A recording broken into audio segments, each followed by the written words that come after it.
Noon sa lahat, sa ating mga boss dito, sa ating mga kapuso, hello po ma'am, attorney, and sa mga boss din natin sa kapamilya, hello, good afternoon, sa ating mga press, siya ang nagwagi. Correct. Hindi siguro, aside sa pagkatotoo, lagi din sinasabi namin ito mag-enjoy.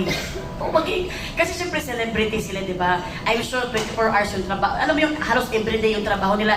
Ikuan nila ito, i-reset nila yung utak nila na para silang nag-retreat, nag-bakasyon, di ba? Para silang nagkaroon ng self-time, me-time sa sarili nila. And getting to know to self-time? Ano ba yung Me time. Okay, I'm now signing off. So, nagpagkaroon sila ng me time kasi mindset lang yan, i-mindset mo lang ang sarili mo. Huwag mong i-mindset na parang kang nagkompetisyon talaga. Huwag na huwag yan, very no-no yan. Kasi dyan ka talaga yan ang ikakaibig mo. Basta enjoy and i-treat mo yung sarili mo doon sa loob na parang talagang, talaga. In-action ko na, kayo na ba?